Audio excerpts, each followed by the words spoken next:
high-duty materials were impounded of evading taxes at the Takoradi port. More in this Business Desk report.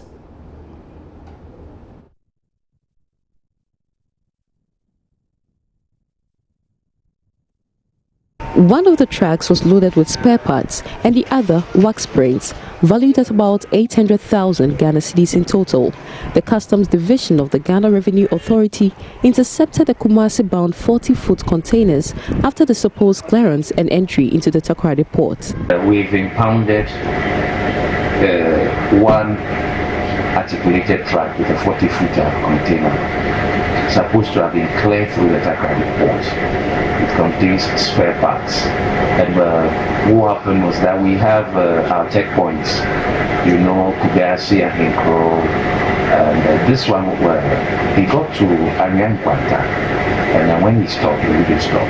The state is waiting for them to come up and just that too. The duty liability, including penalty, is 750,000 Ghana cedis. That one I've processed them, so I can tell you. So just two. Those two trucks here facing the building, yes. Containing wax springs. Yes. 750,000 Ghana cedis. The spare parts too. If I should estimate, I do not expect to get anything less than 20,000 Ghana out of that operation. Yeah.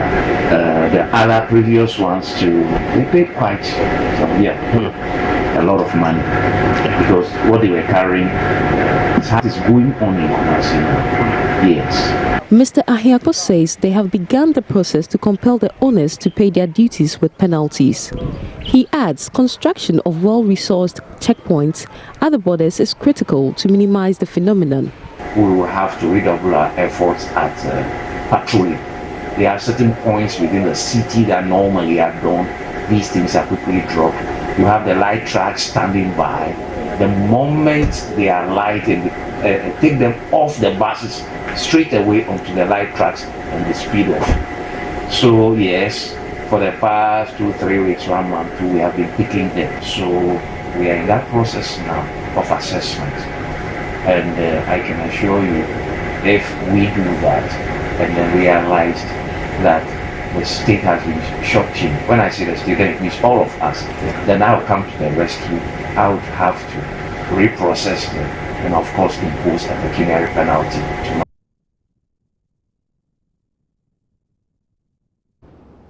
And the Association of Ghana Industries, AGI, has welcomed as timely the new automated system for processing their port documentation. The monitoring system outdoor on Thursday is to be deployed on the 1st of next month.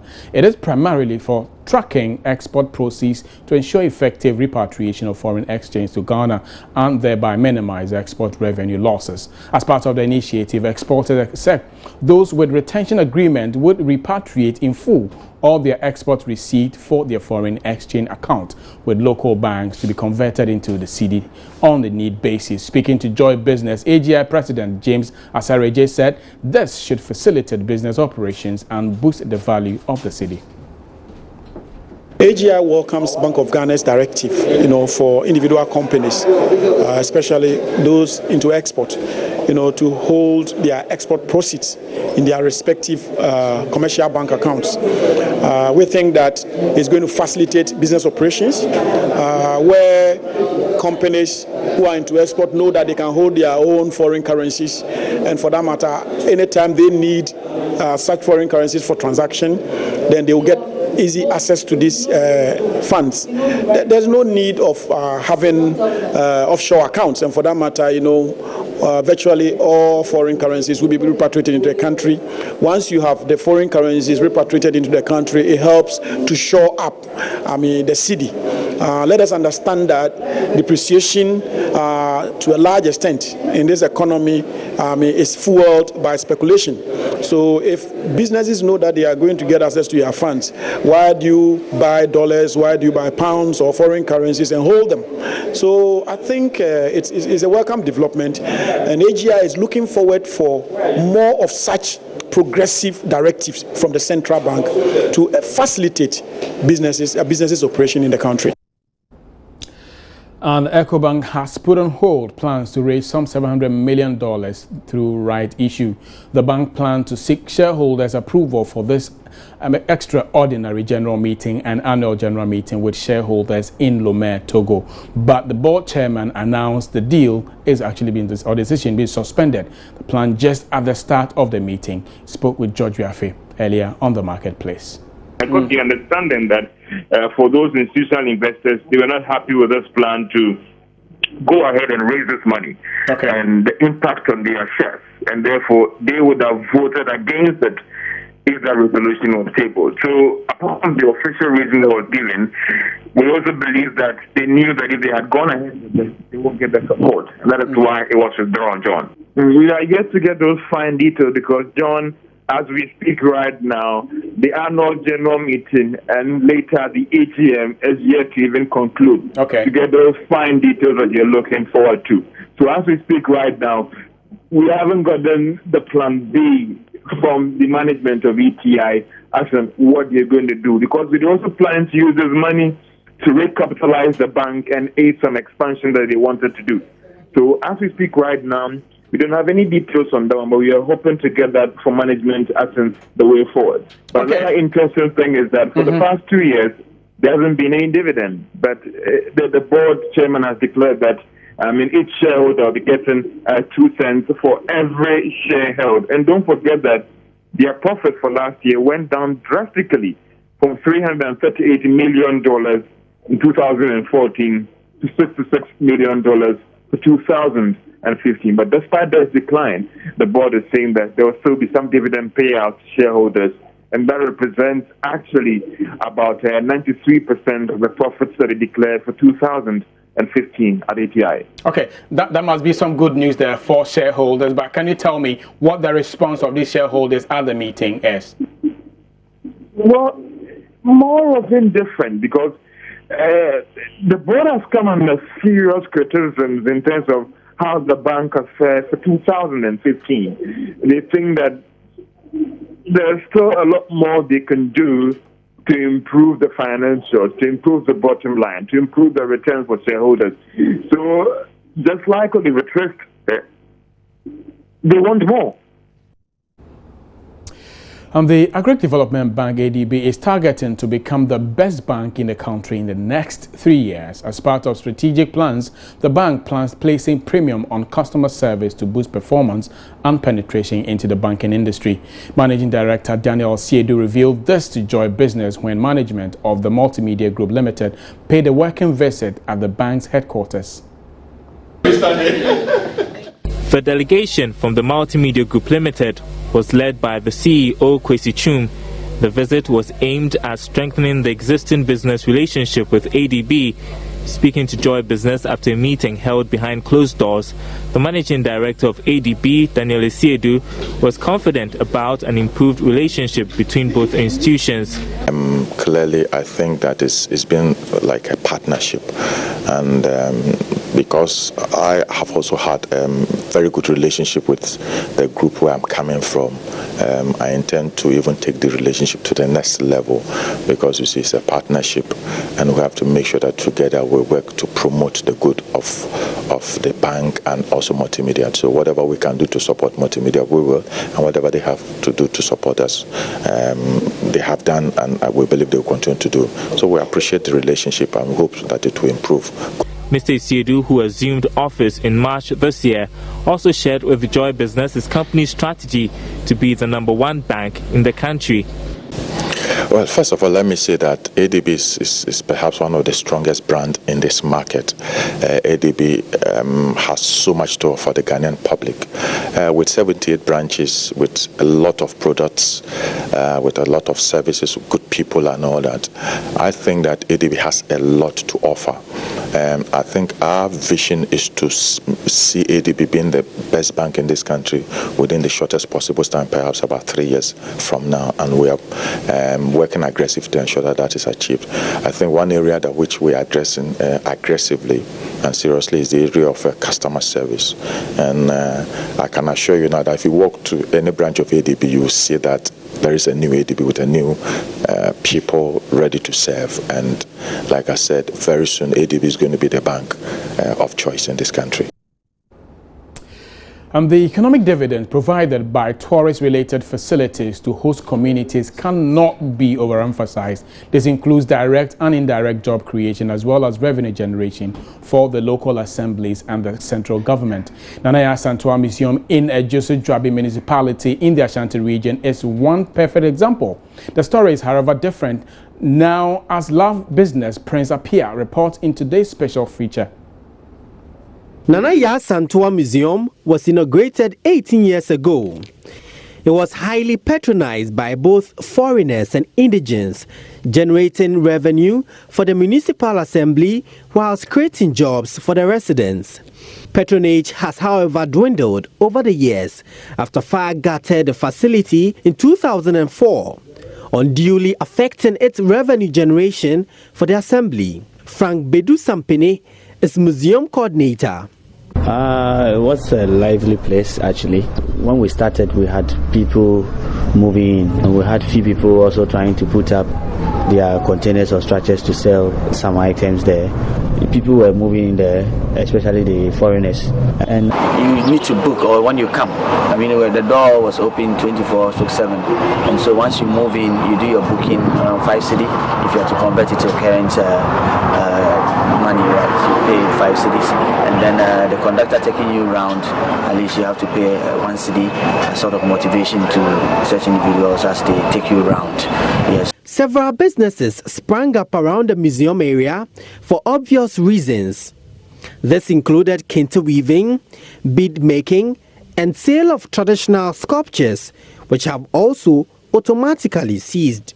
The only surviving business is this hospitality facility, Jinapi Guest House, sited some 200 meters away from the museum.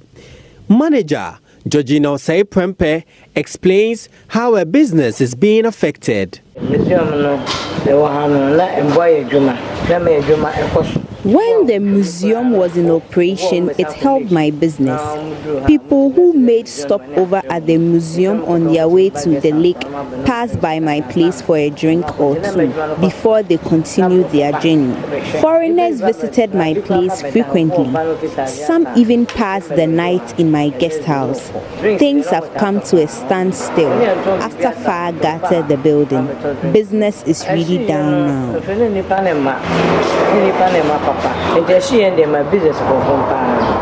Attempts to renovate the facility by the Ejisu Municipal Assembly have yielded little results. Municipal Cultural Officer Atu James explains how the development is affecting the activities of the assembly. Nana Yaa Asantewaa Museum, when it was in its functioning state, used to contribute a lot to the tourism aspect of the and the assembly used to derive a lot of revenue from it. Part of it used to go to the assembly, others also used to go to the other to maintain the place. We used to, I think the estimated number could be not less than between 200 to 300 tourists within every month. That both local and foreign tourists used to visit the place every month. So it used to contribute a lot and as it's starting. The Ejisu Traditional Council is therefore searching for investors to refurbish the facility. Nana Kofi Poku I is Ejisu Nkosua-Hene. We are using our own monies to renovate the older one. We expect to use the revenue generated from that one to build the proposed complex. In my calculations, Ejisu could have generated about $470 million a year from the image of Yaa Asantewaa. $470 million Until then, the economic benefits of such rich cultural heritage may only be a wish rather than a reality for the Ejisu municipality and the economy at large. Prince Appiah reporting. We're taking a short break and Business Live returns.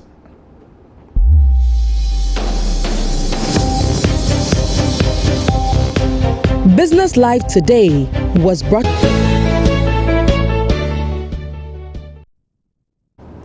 You're welcome back, and it's now time to look at how the various equities listed on the Ghana Stock Exchange are faring here in Ghana, especially this particular week. We've seen some trends that are not usual, and I do have Bertha Atubiga from the GN Investment and others here. Gold Coast, right? Yes. And of course, it's within the GN group, isn't it? Yes, exactly. So representing GN right here. Yeah. Bertha Atubiga, you're welcome, Bertha. Thank you very much, John. Take us through what has been the exposure of the market this particular week. How's the market been like? Okay, thank you very much. But let's say that this week is different from all the weeks that we've actually seen how the market performed in general. Talking about the gainers and the losers, talking about the volumes of shares that were traded. This week has been totally different because how different? Yes, because you look at some equities and the magnitude or the margin by which they actually added up to investors' capital was quite shocking. Not so shocking, but was a surprise. We were expecting some gains in some of these equities, but the gains were beyond our expectation. Exactly. And a typical equity is FML. FML started the week around 3 cedis 35 pesos and it closed at 8 cedis per share. Today it didn't trade at all, but yesterday it moved from 3 cedis 36 to 8 Ghana cedis per unit share. And that was not expected. Though we are seeing some large volumes of shares being traded in FML, we were expecting that to actually move the price marginally, like consistent, but we're not expecting that 2-day great margins that we saw with the price of FML in the market. And we also saw some trades taking place in Standard Chartered Bank preference share. Previous day it traded, that was around Tuesday, it traded only 100 shares, and we saw the share price move from 73 pesos to 77 pesos. That was a 4 peso gain for Standard Chartered Bank preference share.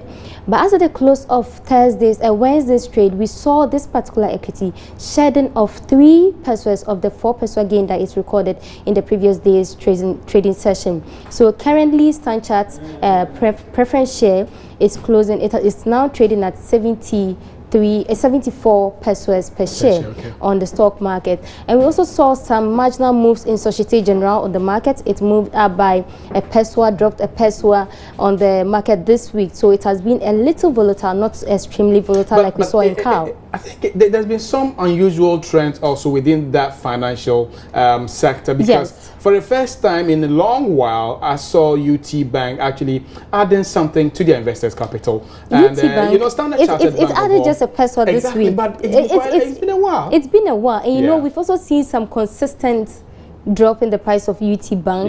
You know, it went as high as over 20 pesos per share, and it was trading at 7 pesos. And this week, it managed to add a peso to investors' capital. When you look at the fundamentals or the financials of UT Bank, and then the administrative, the HR department, and all that, you realize that there's a lot more that needs to be done. Though some changes were done somewhere last year, and we saw the financials actually improving quarter by quarter basis. First quarter, they recorded losses. Second quarter, losses. But third quarter, the losses that they recorded some marginal positive returns by end of third quarter. And that we can say some strategic changes were done at the administrative and especially the HR level, but they still have a lot to do because they have lots of debts that they need to recover. Exactly, they have a lot of non-performing loans sitting there in their and you know, the non-performing loans is one thing that's affecting almost all the banking equities that are listed on the stock exchange, and that is what is likely to pull down the gains that some of them will be recording down again, because credit risk has become an issue for banking stocks on the stock exchange. But maybe let's say in about 15 seconds, what do we do going forward, looking at the because the financial sector or the financial equities on the bourse is what really carries and moves the market. How do we treat them going forward? Okay, let me say this year has been different. The financial stock index is actually, the composite index is doing better than the financial stock index. And going forward, one major thing that the banks that are listed on the exchange need to do is look at their credit risks. Know how to give out loans. They should be strategic as to which persons they are giving out the loans to, because some of these loans that are given out are not being recovered, and that in the long run or even within a quarter affects their bottom lines. And you know, that also influences investors' decision when it comes to investing in this equity. I think that's quite good. We thank you very much for passing through to actually get us these details. Basically, it's been welcoming here, and that was Bertha Atubiga from Gold Coast Securities and also with GN Research out there. So now we're now taking a short break. We'll be back with the interview of the day.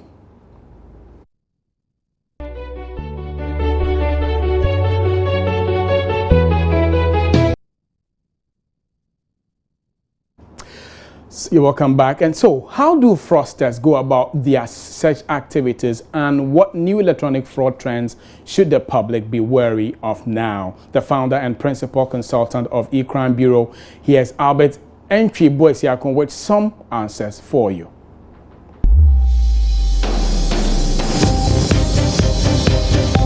Interview of the day is brought to you by EcoBank, the Pan-African bank.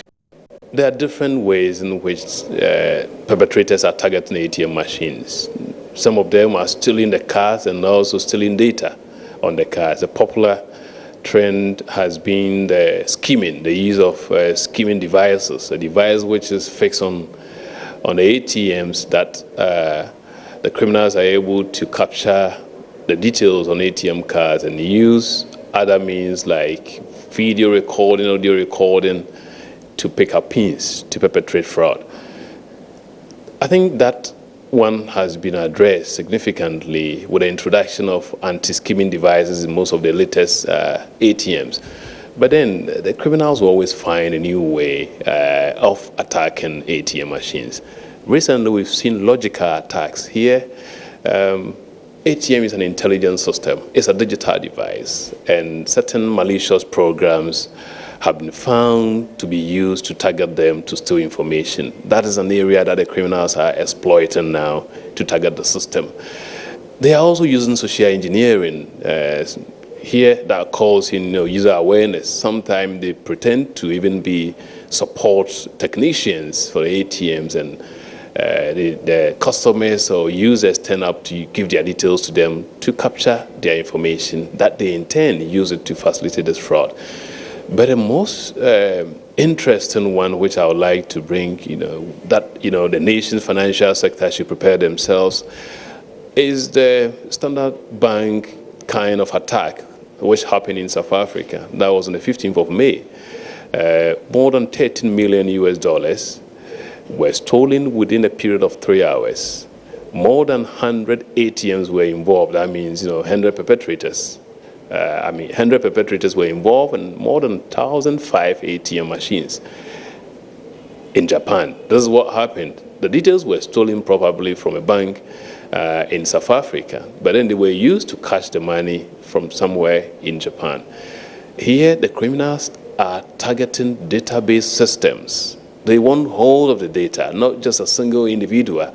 So they plan and use malicious programs and probably insiders just to be able to get hold of data, and out of that they will be able to clone ATM cards and use them to facilitate the fraud. So that is what the financial services industry should be preparing themselves for.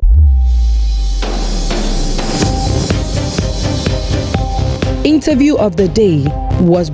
So fraudsters actually coming in different shapes and sizes with different modalities. So be very, very mindful of that and be careful who you release your information and bio data to. That brings us to the end of today's edition of Business Live. You can stay interactive with us on Twitter. Our handle is JoyBusinessGH, and on Facebook is Joy Business. For more business stories, you can log on to myjoyonline.com. My name is John Kojo Amwakon. Please have a very good evening.